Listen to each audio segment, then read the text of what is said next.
আমন্ত্রণ দেশ বাংলায়, সঙ্গে আছি আমি লাবণ্য রহমান। শুরুতেই সংবাদ শিরোনাম। বৈরী আবহাওয়ার কারণে সৃষ্টি খানাখন্দ, নিষিদ্ধ 3 হুইলার অটোরিকশায় 2 লেনের সরু ঢাকা বরিশাল মহাসড়কে বাড়ছে দুর্ঘটনা, 6 লেন করার দাবি।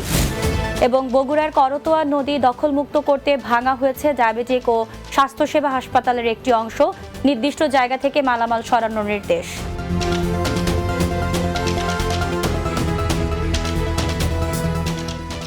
শুনছিলেন শিরোনাম, এবারে বিস্তারিত।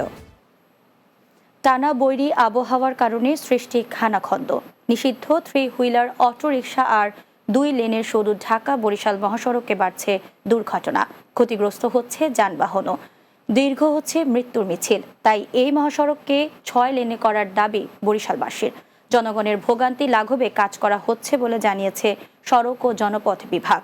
Barishal bureau incharge FM Nazmul রিপনের প্রতিবেদন, বিস্তারিত জানাচ্ছেন সুরাইয়া সীমা। ঢাকা মাওয়া ভাঙা এক্সপ্রেস হয়ে পদ্মা সেতু সড়কে সংযুক্ত হয় 21টি জেলা। সড়কপথের আমূল পরিবর্তনে যোগাযোগে উন্মোচন হয় নতুন দিগন্ত। তবে বর্তমানে ঢাকা বরিশাল কুয়াকাটার মহাসড়কটি পরিণত হয়েছে মরণ ফাঁদে। বরিশাল, ইসলাদি, জয়শ্রী, গৌরনদী, ভুরঘাটা থেকে মাদারীপুর হয়ে ভাঙা পর্যন্ত সড়কের মাঝে বড় বড় গর্ত, আর তার উপর 2 লেনের সরু সড়ক আর মহাসড়কে চলছে অবৈধ 3 হুইলার অটোরিকশা। এটা দুর্ঘটনার বাড়তি ঝুঁকি। দীর্ঘ 97 কিলোমিটার সড়কটি এখন চালক এবং যাত্রীদের জন্য এক আতঙ্ক। বরিশাল থেকে আসছি, পুরো রাস্তাটাই খারাপ, আমাদের গাড়ির পার্টস এবং পাতি নষ্ট হয়ে যায়। আমাদের তো প্রাণহানির অবস্থা হয়ে গেছে, মানে রাস্তার এই অবস্থায় না এখান থেকে হাঁটা যায় না এখান থেকে চলা যায়। পুরো বরিশাল রাস্তাটা খুবই বেহাল দশা, আমরা চাই এটা দ্রুত সংস্কার হোক। ভাঙা সড়ক মেরামত আর 6 লেনের নতুন মহাসড়কের দাবি এই রাজনীতিবিদের। 6 লেন কুয়াকাটা পর্যন্ত সড়ক, এইটার ব্যাপারে বরিশাল বিভাগীয় মিটিংয়ে, সমিতির মিটিংয়ে আলোচনা হয়েছে, জেলার মিটিংয়ে আলোচনা হয়েছে। এগুলোকে এই বিভাগীয় উন্নয়ন পরিষদের সাথে সমন্বয় করতে হবে। বর্ষা মৌসুম বলে বিটুমিন দেয়া যাচ্ছে না, তবে জনগণের ভোগান্তি যেন কমে সেজন্য কাজ করা হচ্ছে। তো সাময়িকভাবে আমরা এখানে ব্যাস বালু ফেলিয়ে, ইট ফেলিয়ে যান চলাচল স্বাভাবিক রাখার চেষ্টা করতেছি। ইনশাল্লাহ যদি বর্ষাকালটা শেষ হয়ে গেলে আমরা এখানে পার্মানেন্ট ট্রিটমেন্টে যাব। জনগণের দুর্ভোগ লাঘবে সড়ক বিভাগ দ্রুত ব্যবস্থা নেবে এমন প্রত্যাশা ভুক্তভোগীদের। Desk report, Bangla TV. গাজীপুরের কাশিমপুরে বৈষম্য বিরোধী হত্যা মামলা ও সন্ত্রাস বিরোধী আইনে 2 জনকে গ্রেফতার করেছে পুলিশ। কাশিমপুর থানার অফিসার ইনচার্জ মনিরুজ্জামান আটকের বিষয়টি নিশ্চিত করেন। তিনি বলেন, অভিযান চালিয়ে মহানগরীর কাশিমপুরের 1 নম্বর ওয়ার্ডের মাধবপুর মোল্লা চত্বর এলাকা থেকে তাদের গ্রেফতার করা হয়। গ্রেফতারকৃতরা হলেন গাজীপুরের কাশিমপুর থানার মাধবপুর এলাকার জহির উদ্দিনের ছেলে। সোমবার দুপুরে তাদের আদালতের মাধ্যমে জেল হাজতে পাঠানো হয়। বগুড়ায় করতোয়া নদী দখলমুক্ত করতে উচ্ছেদ অভিযানে ডায়াবেটিক ও স্বাস্থ্যসেবা হাসপাতালের একটি অংশ ভেঙে দিয়েছে পানি উন্নয়ন বোর্ড ও জেলা প্রশাসন। শহরের নবাববাড়ি এলাকায় এই অভিযান পরিচালনা করা হয়।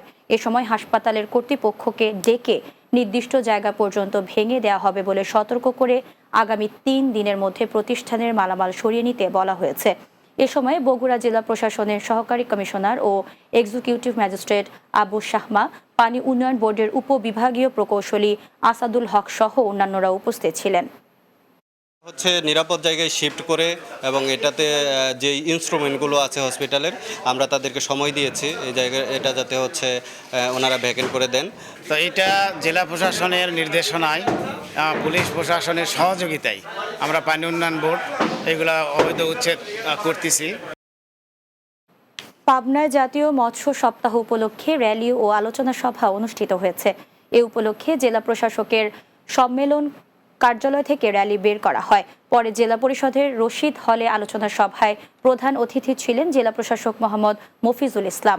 জেলা মৎস্য কর্মকর্তা দীপক কুমার পালের সভাপতিত্বে সভায় বক্তব্য দেন জেলা কৃষি সম্প্রসারণ অধিদপ্তরের উপপরিচালক মোহাম্মদ জাহাঙ্গীর আলম প্রামাণিক, পাবনা প্রেস ক্লাব সভাপতি আক্তারুজ্জামান আক্তার, সিনিয়র মৎস্য অফিসার আব্দুল হালিম, NSI উপপরিচালক কামরুল হাসান, মৎস্য চাষী Liakat Ali Khan, square pharmaceuticals executive Shaon Debnath সহ অন্যান্যরা। হবিগঞ্জের বানিয়াচং আদর্শ উচ্চ বিদ্যালয়ে মব সৃষ্টিকারীদের শাস্তি সহ 7 দফা দাবি বাস্তবায়নে বিক্ষোভ সমাবেশ ও মানববন্ধন করেছেন বিদ্যালয়ের শিক্ষার্থীরা। সোমবার শিক্ষার্থীরা স্কুল প্রাঙ্গণ থেকে বিক্ষোভ মিছিল বের করে মিছিলটি উপজেলা প্রাঙ্গণে গিয়ে শেষ হয়। বিদ্যালয়ের শিক্ষার্থীরা জানান, বিদ্যালয়ে মব সৃষ্টিকারীদের বিরুদ্ধে প্রয়োজনীয় ব্যবস্থা নিয়ে বিদ্যালয়ের শিক্ষার পরিবেশ ফিরিয়ে আনা এবং 7 দফা দাবি বাস্তবায়নে কাজ করতে হবে। শেষে বানিয়াচং এর উপজেলা নির্বাহী অফিসার মাহমুদা আক্তার সাথীর কাছে একটি স্মারকলিপি দেয় শিশু কিশোররা। কুড়িগ্রাম রৌমারীতে একই পরিবারের 3 জনকে কুপিয়ে হত্যার বিচার ও আসামিদের গ্রেফতারের দাবিতে মানববন্ধন অনুষ্ঠিত হয়েছে। ঢাকা রৌমারী মহাসড়ক অবরোধ ও মানববন্ধন করেন এলাকাবাসী। এ সময় বক্তব্য রাখেন ওয়াজেদ আলী, ইকতার হোসেন, আনোয়ার হোসেন, নিহত বুলু মিয়ার স্ত্রী আশকেতারা বেওয়া, কন্যা শাপলা বেগম, ফুল বাবুর স্ত্রী ফুলো রানী বেওয়া ও নুরুল আমিনের স্ত্রী আঞ্জু আরা বেওয়া সহ অন্যান্যরা। এ ঘটনায় আহত নূরজাহান বাদী হয়ে রৌমারী থানায় একটি অভিযোগ দায়ের করেন। দেশ বাংলায় নিচ্ছি বিরতি, ফিরে এসে অন্যান্য সংবাদের সাথে আরও যা থাকছে। ইউটিউব দেখে মুরগির খামার করে সফল ফরিদপুরের 3 যুবক, প্রতি মাসে আয় 1 থেকে 1.5 লাখ টাকা।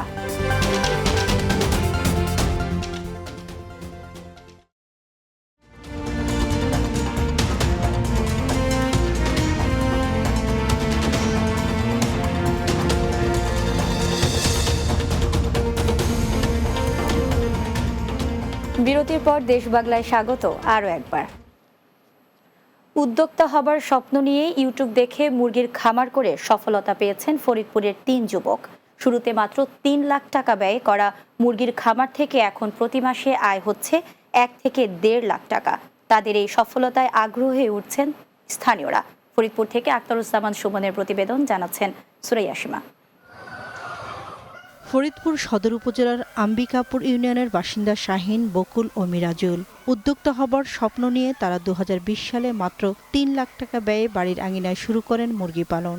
করোনার শুরুতে লোকসানে মুরগি বিক্রি করলেও পরবর্তীতে তারা ঘুরে দাঁড়াতে চেষ্টা করেন। দ্বিতীয় দফায় তাদের ভাগ্যের চাকা ঘুরতে থাকে। বর্তমানে তাদের খামারের উৎপাদিত মুরগির ডিম দিয়ে একদিকে যেমন বাচ্চা উৎপাদন করে বাজারে বিক্রি করা হচ্ছে, অন্যদিকে মাংসের চাহিদা পূরণে বাজারে বিক্রি হচ্ছে মুরগি। তাদের খামারে উৎপাদিত মুরগির বাচ্চা ও বড় মুরগি স্থানীয় চাহিদা মিটিয়ে দেশের বিভিন্ন জেলায় সরবরাহ করা হচ্ছে। যখন আমরা এই মাংসের জন্য করতাম তখন বাচ্চা অনেক বেশি দামে কিনতে হতো, কিন্তু আমরা চিন্তা করলাম যে না, আমরা এখন ট্রান্স করি। আমরা সময় মতো প্রয়োজনে ডাক্তার পাই না কিংবা প্রয়োজন মতো চিকিৎসা পাই না, সেক্ষেত্রে সরকারের একটা উদ্যোগ নেওয়া উচিত। সরকার যদি খাদ্যের দামটা একটু সহযোগিতা করতে, একটু কমাইতো, তাহলে আমরা একটু লাভবান হইতে পারতাম। এদিকে 3 বন্ধুর সফলতায় মুরগি পালনে আগ্রহী হয়ে উঠেছেন স্থানীয়রা। মুরগিগুলো দেখে আমার অনেক আগ্রহ জাগলো যে এই উদ্যোগটা আমিও নিতে পারি। যদি আপনি সঠিকভাবে স্টোর করতে পারেন, অবশ্যই লাভজনক ব্যবসা। মুরগির খামার তৈরি করতে আগ্রহী উদ্যোক্তাদের সকল ধরনের সহযোগিতার আশ্বাস দিলেন জেলা প্রাণী সম্পদ কর্মকর্তা। জেলা প্রাণী সম্পদ দপ্তর তথা আমার 9টা উপজেলা রয়েছে, প্রত্যেকেই আপনাদের সহযোগিতা করবে, আমরা আপনাদের পাশে আছি। বেকারত্ব দূর করতে নতুন উদ্যোক্তাদের জন্য সরকার প্রয়োজনীয় পদক্ষেপ নেবে, এমন প্রত্যাশা খামার করতে আগ্রহীদের।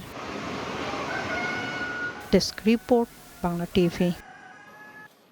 নানা আয়োজনে জাহাঙ্গীরনগর বিশ্ববিদ্যালয়ে নাটক ও নাট্যতত্ত্ব বিভাগের প্রতিষ্ঠাতা নাট্যাচার্য সেলিম আল দ্বীনের 76তম জন্মজয়ন্তী পালিত হয়েছে। এ উপলক্ষে বিশ্ববিদ্যালয়ের পুরাতন কলা ভবনের সামনে থেকে একটি শোভাযাত্রা বের করা হয়।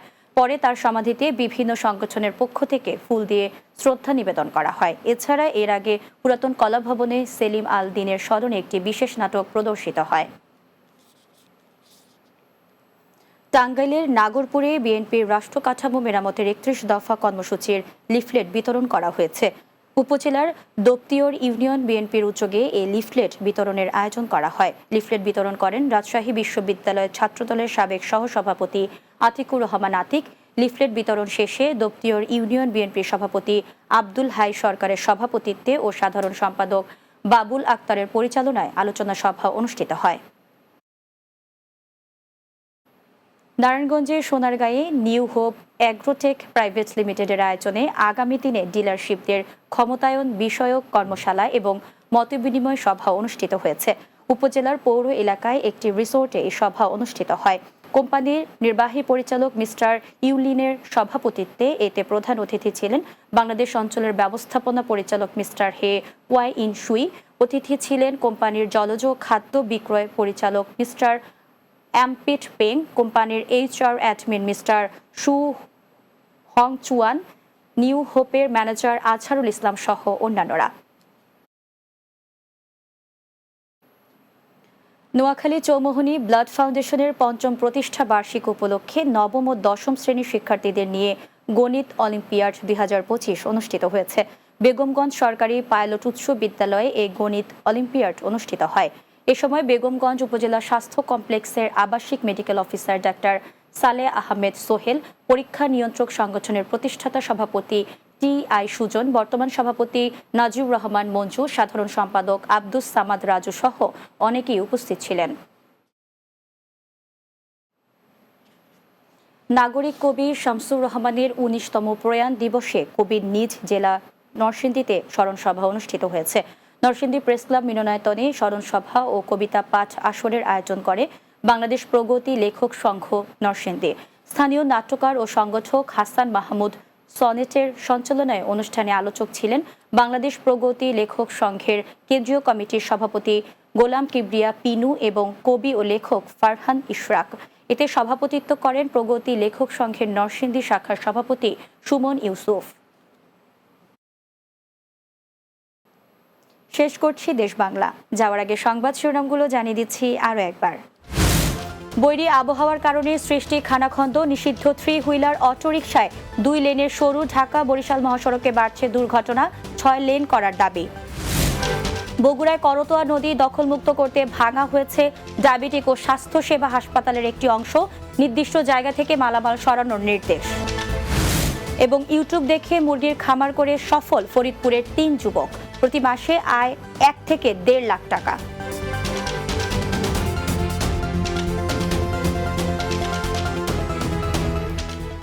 এই ছিল দেশ বাংলায়। আমাদের পরবর্তী সংবাদ বিকেল 4টা 30 মিনিটে দিনের বাংলা দেখার আমন্ত্রণ রইল। এতক্ষণ সঙ্গে থাকার জন্য ধন্যবাদ সবাইকে।